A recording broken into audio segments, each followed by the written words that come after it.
तो बांग्लादेश की पूर्व पीएम शेख हसीना को सत्ता से हटाए जाने के बाद बांग्लादेश पहली बार अगले आम चुनाव की तैयारी कर रहा है।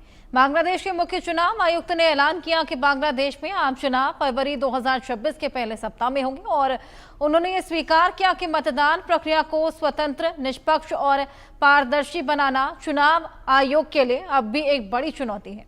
बांग्लादेश की अंतरिम सरकार आगामी आम चुनावों के दौरान मतदान केंद्रों पर सुरक्षा बढ़ाने के लिए पुलिस के लिए कम से कम 40,000 बॉडी वर्न कैमरे खरीदने की योजना बना रही है और ये उपकरण हजारों संवेदनशील मतदान केंद्रों में सुरक्षा मजबूत करेंगे। अंतरिम सरकार के मुख्य सलाहकार मोहम्मद यूनुस ने फरवरी में होने वाले आम चुनाव के दौरान बांग्लादेश के सभी पोलिंग स्टेशनों पर सुरक्षा चाक चौबंद रखने के निर्देश दिए हैं। अब भले ही यूनुस निष्पक्ष चुनाव की बात कह रहे हो, लेकिन बांग्लादेश के सेना प्रमुख ने देश की बिगड़ती कानून व्यवस्था पर गहरी चिंता जताई है।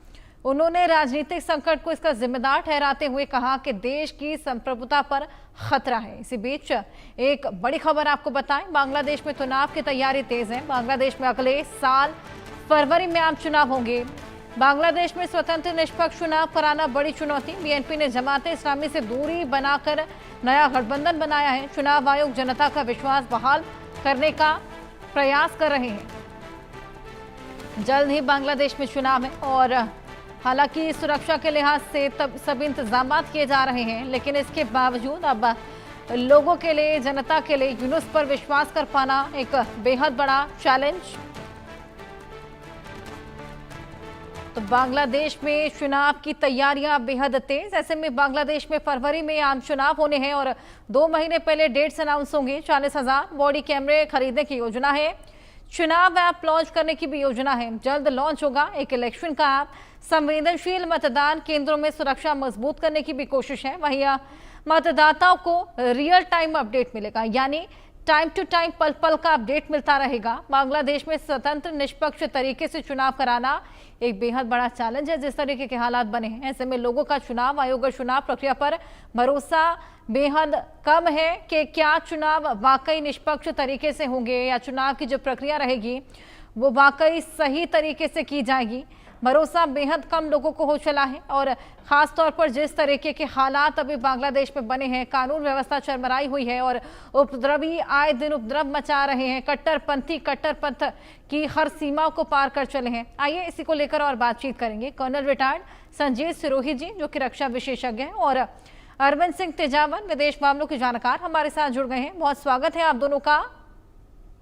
अरविंद जी, सबसे पहले मैं आपके पास आऊंगी। वाकई यहाँ पर बांग्लादेश में जो हालात फिलहाल बने हुए हैं, चाहे वो कानून व्यवस्था को लेकर हो या फिर आए दिन जो दंगे फसाद हो उसको लेकर हो या फिर जनता का विश्वास जीतना, ये तमाम चैलेंजेस अभी इस इलेक्शंस के दौरान फेस करने पड़ेंगे, ना केवल सरकार को, अंतरिम सरकार को, लेकिन जनता को भी।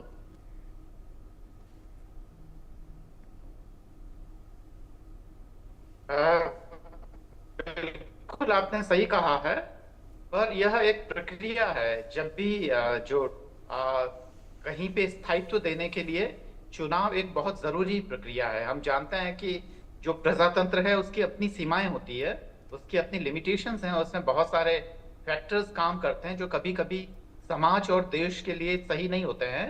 बावजूद इसके अभी तक की जो स्थापित प्रणालियां हैं उनमें प्रजातंत्र से बेहतर कोई प्रणाली नजर नहीं आई है।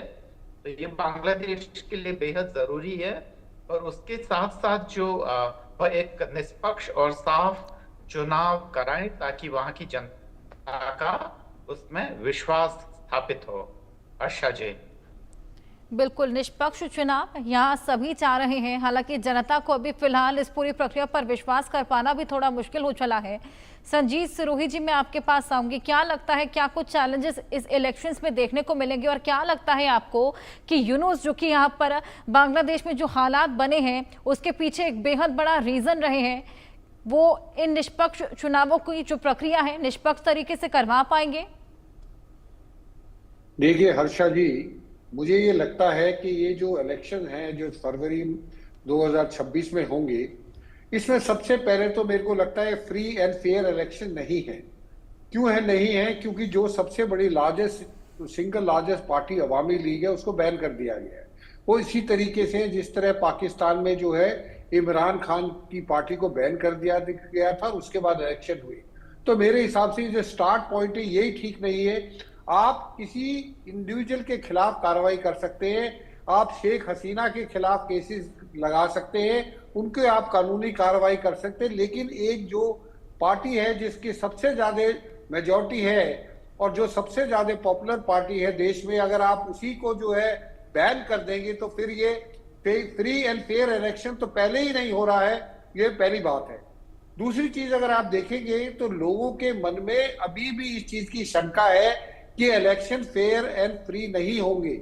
वो इसलिए नहीं होंगे कि जो ये BRAC institute of governance and development है, BIGD, उनकी एक सर्वे आया है, उस सर्वे के मुताबिक अक्टूबर 2024 में 38% लोग जो थे जो ये डिसाइड नहीं कर पा रहे थे कि किसको वोट दे, अब वो फिगर बढ़ के 48% हो गई। इसका मतलब लोगों को अभी यही अंदाजा नहीं है वो किसकी वोट दे, क्योंकि जो अवामी लीग थी वो आउट हो गई है। अभी देखा जाए तो एक BNP है, एक जमायती इस्लामी है और एक जो स्टूडेंट्स की बनाई हुई नई पार्टी है NCP, नेशनल सिटीजन पार्टी। तो ये 3 पार्टी है। तो मुझे लगता है कि ये ऑलरेडी फ्री एंड फेयर नहीं है। वहां के जो इलेक्शन कमिश्नर है नासिरुद्दीन साहब, उनका खुद का ये कहना है कि लोगों का इलेक्शन कमीशन के ऊपर, इलेक्शन की प्रतिक्रिया के ऊपर और एडमिनिस्ट्रेटिव मशीनरी जो कि इलेक्शन कराती है उसके ऊपर से विश्वास हट चुका है। तो इस बैकग्राउंड के साथ अगर कोई भी इलेक्शन होता है तो मुझे नहीं लगता वो फ्री एंड फेयर होगा।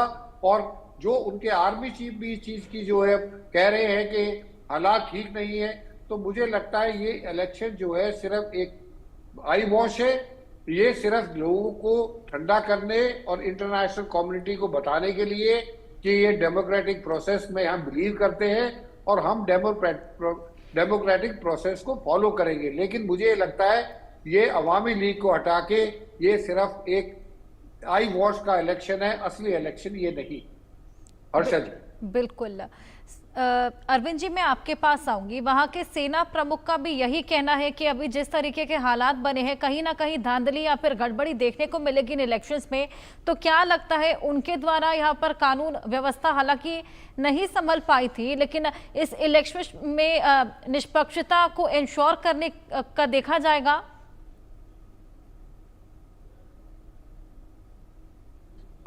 जहां तक सेना प्रमुख की इलेक्शन में भूमिका का प्रश्न है, वह ऊपरी तौर पे तो वह ऐसा कोई दखल देने का नहीं करेंगे, क्योंकि अगर मूल रूप से देखें तो पाकिस्तानी जो समाज है और बांग्लादेशी समाज है उसमें बहुत ही मूल अंतर है। और आपने देखा कि जब शेख हसीना ने जब ठीक से अपना शासन नहीं संभाला, वहां दमन इत्यादि का सहारा लिया गया, तो वहां की जनता उनके खिलाफ भी उठ खड़ी हुई। तो सेना प्रमुख इस तरीके से उस हैसियत में नहीं है जैसा कि हम पाकिस्तान के बारे में अक्सर कहते या सुनते हैं। पर यह बिल्कुल सच है और मैं अपने जो वरिष्ठ मित्र संजय सिरोही साहब हैं उनसे मैं सहमति जताते हुए इस बात को आगे बढ़ाता हूं कि यह सच है कि फेयर इलेक्शन की संभावना कम है, क्योंकि वहां की ब्यूरोक्रेसी के हालात को देखते हुए कि वो काफी डरी हुई है, उसको ये पता नहीं है कि अगला व्यक्ति कौन सत्ता में आएगा, और ऐसे में वह अपना पक्ष विपक्ष निर्धारित करने में काफी संदेह में है। बावजूद इसके अगर भारत सरकार के स्टैंड से पूछा जाए कि बांग्लादेश में जो फरवरी में इलेक्शन होने जा रहे हैं, क्या भारत उसका स्वागत करता है, तो निश्चित रूप से स्वर यही आएंगे कि भारत इलेक्शन का स्वागत करता है। ये बात की बात है कि वह फेयर होते हैं या नहीं होते हैं, उस पर भारत अपनी टिप्पणी या अपना जो भी ऑब्जर्वेशन है वह जरूर रखिएगा। पर अभी फिलहाल ये जरूरत है कि वर्तमान सरकार बदले, क्योंकि वर्तमान सरकार के रहते हुए भारत के हितों का संधान कभी नहीं हुआ है।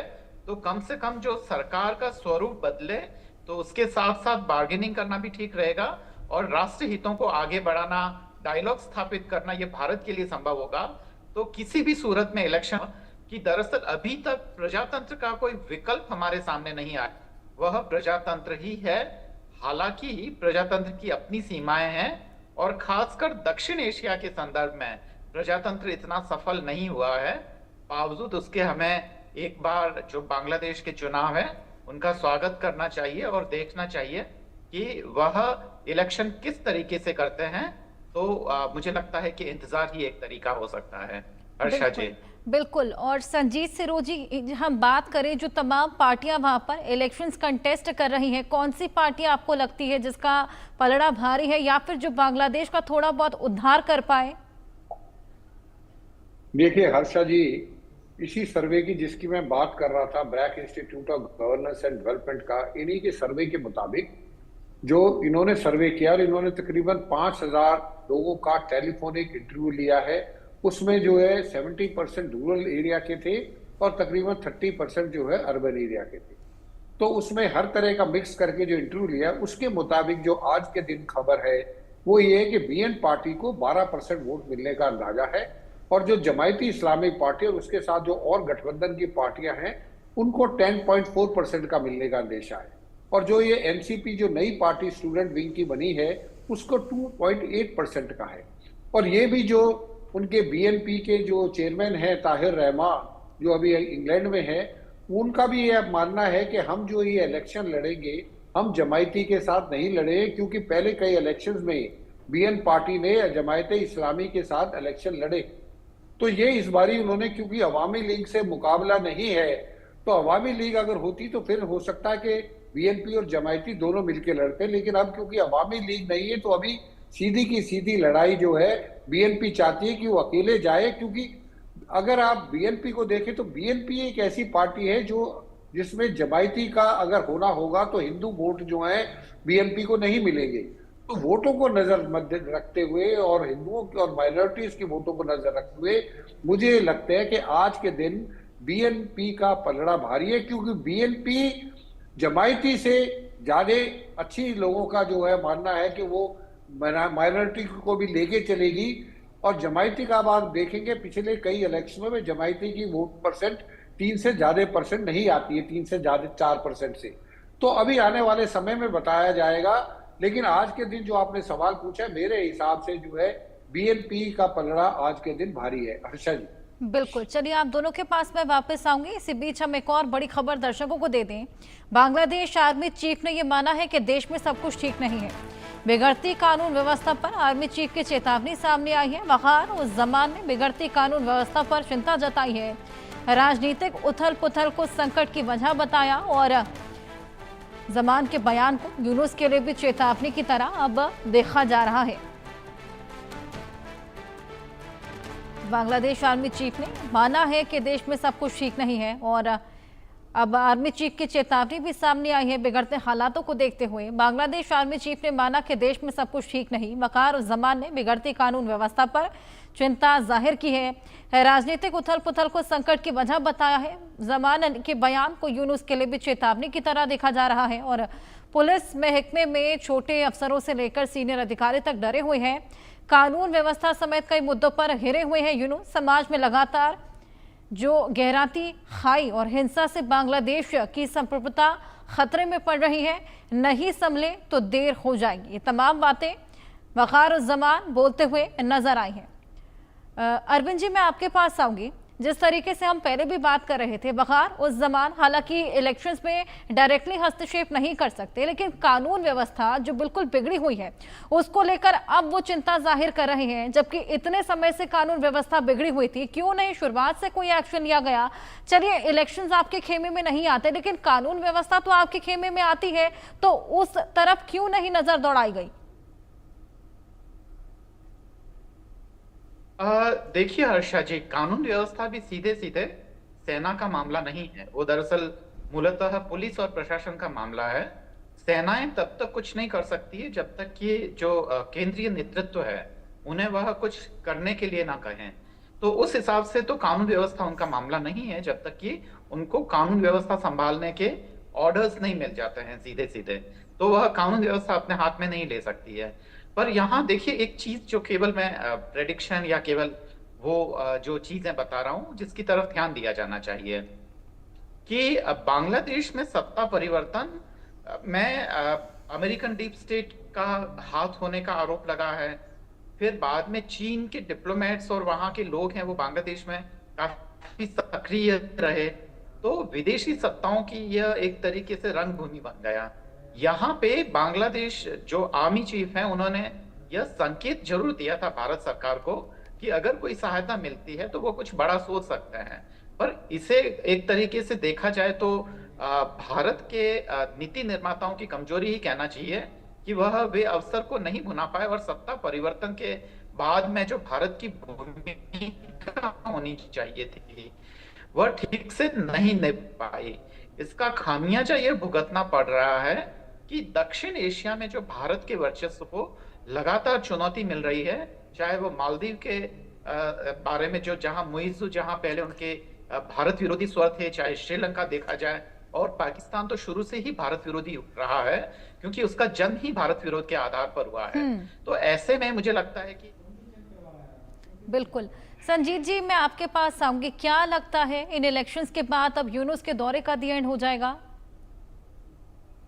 देखिए हर्षा जी, अभी it is too early to say anything. मुझे तो पहले इलेक्शन होने पे भी शक है, क्योंकि अगर किसी भी देश का आर्मी चीफ वहां पे कानून व्यवस्था पे सवाल उठाता है तो इससे साफ जाहिर है कि वहां पे जो कानून व्यवस्था सही नहीं है।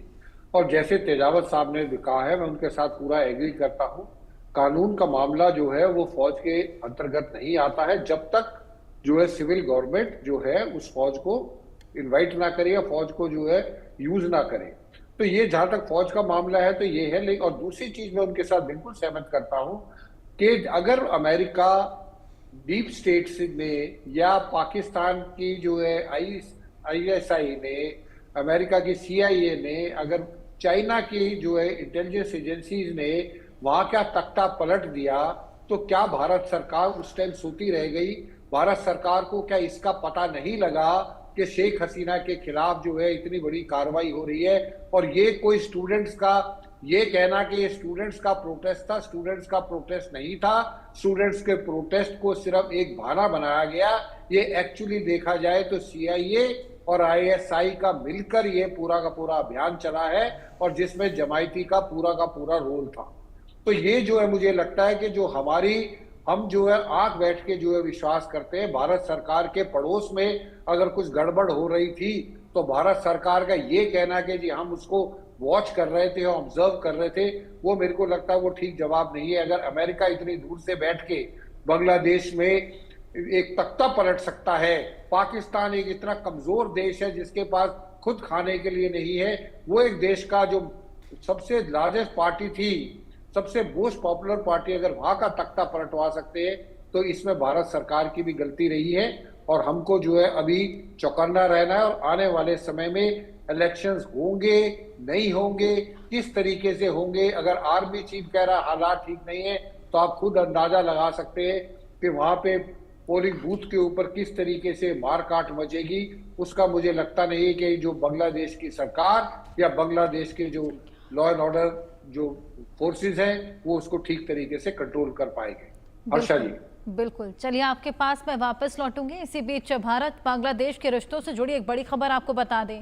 भारत का बांग्लादेश को बड़ा झटका, जूट के थैले से लेकर कई चीजों के इंपोर्ट पर प्रतिबंध लगा दिया है। बांग्लादेश और भारत के बीच रिश्तों में अब तनाव अब भी बरकरार है, लगातार बना हुआ है और तलखियां बनी हुई हैं। इसी बीच हमने देखा था कि ब्रिक्स के सम्मेलन में और यूनुस और PM मोदी की जो मुलाकात हुई थी वो भी कुछ खास कारगर नहीं साबित हो पाई है। अभी भी तलखियां लगातार बनी हुई हैं। अरविंद जी, जूट के थैले से लेकर तमाम ऐसी चीजें जिसके इंपोर्ट पर एक बार फिर से बैन लगा दिया गया है, ऐसे में अब भारत और बांग्लादेश के बीच जो तनाव है वो और कहीं ज्यादा बढ़ जाएगा।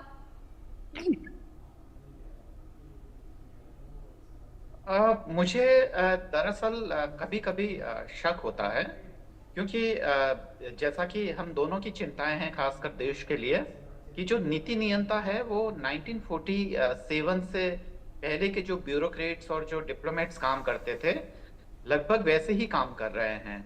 और कई बार उनकी शिकायत रही है कि हम अपना 80% समय तो केवल और केवल रूटीन के वर्क निपटाने में ही लगाते हैं, जो कि रूटीन के काम में वीजा रिलेटेड या ऐसे तमाम चीजें हैं, बिजनेस मीटिंग्स वगैरह, वो तमाम चीजें हैं। पर उसके बावजूद वो पॉलिसी के बारे में न तो उनके पास कोई नई रिसर्च है और नई कई तमाम चीजें हैं। इतना सब कुछ हो रहा है, मैं आपके सवाल का पहले जवाब दे देता हूं, जो उससे जुड़ी हुई चीजें हैं उनका भी मैं फिर बाद में जिक्र करता हूं। यह है कि अगर भारत लगातार प्रतिबंध बढ़ाता रहेगा बांग्लादेश में, तो बांग्लादेश चीन की गोद में चला जाएगा। और वह हुआ भी है, क्योंकि पिछले जब जब प्रतिबंध लगे हैं, चीन ने वहां पे अपना स्कोप ढूंढा है, तो भारत का जो रिक्त स्थान है उसको चीन ने बुरी तरह से भरा है। यह भारत के लोग समझ नहीं पा रहे हैं और उन्हें लगता है कि प्रतिबंधों से सारा चीज हल हो जाएगा। अब मैं वापस अपनी उसी बात पे आता हूं जो इस बात से जुड़ी हुई है कि यहाँ पे न तो हमारे डिप्लोमेट्स के साथ, न तो उनके पास कोई अच्छा सा रिसर्च है आगे इलेक्शन में क्या होने जाने वाला है, उनके पास कोई प्रॉपर सर्वे रिपोर्ट तक नहीं है जिसके बारे में, और अगर ऐसा है तो उन्होंने कभी सार्वजनिक रूप से ये कोई बयान नहीं दिया कि बांग्लादेश की जनता क्या चाहती है। वो केवल उन्हीं सोर्सेज पे भरोसा कर रहे हैं जो वेस्टर्न सोर्सेज हैं, जो ये कह रहे हैं कि बांग्लादेश में कम्युनलिज्म बढ़ गया है, पर उसके पास, भारत के पास कोई ऐसे एविडेंस नहीं है। क्या पता कि बांग्लादेश की जो जनता वहां बेहतरी की चाह में एक अच्छे शासन तंत्र को चाह रही थी, पर उस वैक्यूम को दरअसल वहां के जो रेडिकल लोग हैं उन्होंने भर दिया और वो बांग्लादेश की भी दुर्गति कर रहे हैं। हो सकता है कि बांग्लादेश का जो पढ़ा लिखा तबका और जो वहां का जो प्रोग्रेसिव माइंडसेट वाला जो है, वो एक बड़ी संख्या में भारत के साथ हो, पर ऐसे कोई भी भारत के पास ना तो कोई ऐसे आंकड़े हैं, न इसके बारे में कोई पॉलिसी है। चीन जो भारत को रिप्लेस कर रहा है उसके बारे में भी कोई खास स्पष्ट नीतियां नहीं है। तो मुझे लगता है कि नीतिगत धरातल पर हमें यह सोचना होगा, तभी मुझे लगता है कि भारत यहाँ दक्षिण एशिया के सुखद भविष्य को निर्धारित कर पाएगा। हर्षा जी। बिल्कुल, अब जिस तरीके से तनाव बढ़ा है उसी बीच ये बड़ा फैसला, ये बेहद बड़ा झटका भारत ने दिया है। संजीत जी, आपका क्या मानना है इसको लेकर?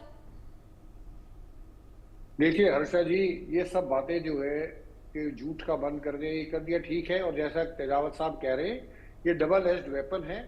आप एक तरफ बांग्लादेश को पनिश करने की कोशिश कर रहे हैं, लेकिन जब आप किसी को पनिश करते हैं तो उससे वो बचने के लिए किसी दूसरी आदमी के पास जाकर, वही बांग्लादेश के साथ हो रहा है कि बांग्लादेश को जितना इंडिया जो है दबाने की कोशिश करे इकोनॉमिकली, फाइनेंशियली, उतना ही जो है बांग्लादेश चीन की तरफ जाएगा। नंबर 1। नंबर 2, मेरा ये मानना है कि ऐसा नहीं हो सकता कि अवामी लीग जो है बिल्कुल वहां पे खत्म हो गई है। भारत सरकार को, भारत की जो इंटेलिजेंस एजेंसी है, जो तेजावत साहब भी कह रहे हैं, क्योंकि अभी आप देखेंगे कि जो मैं जिसकी इंस्टीट्यूट की बात कर रहा था, BRAC institute of governance and development, उसकी एक और रिपोर्ट है कि अक्टूबर के महीने में जब उन्होंने सर्वे किया था तो लोगों ने तकरीबन 56% लोग थे जो खुश थे, जैसा कि जो है मोहम्मद यूनुस साहब की सरकार चला रही, उससे 56% जो लोग खुश थे।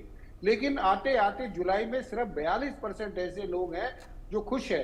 तो मेरा ये मानना है कि भारत सरकार और भारत की इंटेलिजेंस एजेंसीज को इसमें प्रोएक्टिव स्टेप्स लेने चाहिए। हमारा भारत की सबसे बड़ी प्रॉब्लम है, हम नी जर्क रिएक्शन करते हैं।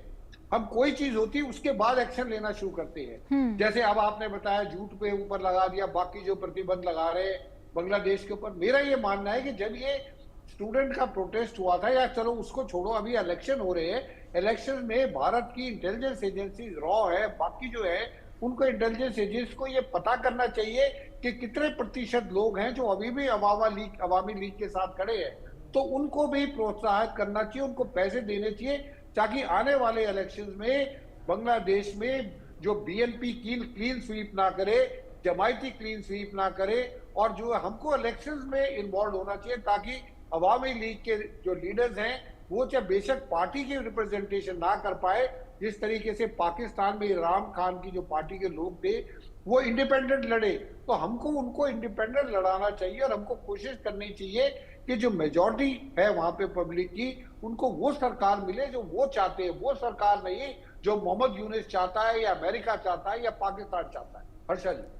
बिल्कुल, अब आगामी चुनाव है, हालांकि डेट्स अभी अनाउंस हुई नहीं है, लेकिन अब चुनाव होंगे या नहीं होंगे ये भी एक बेहद बड़ा सवाल, और निष्पक्ष होंगे या नहीं ये भी दूसरा बेहद बड़ा सवाल। बहुत शुक्रिया आप दोनों का हमारे साथ जुड़कर ये इनसाइट्स शेयर करने के लिए। इसी के साथ वक्त है छोटे से ब्रेक का।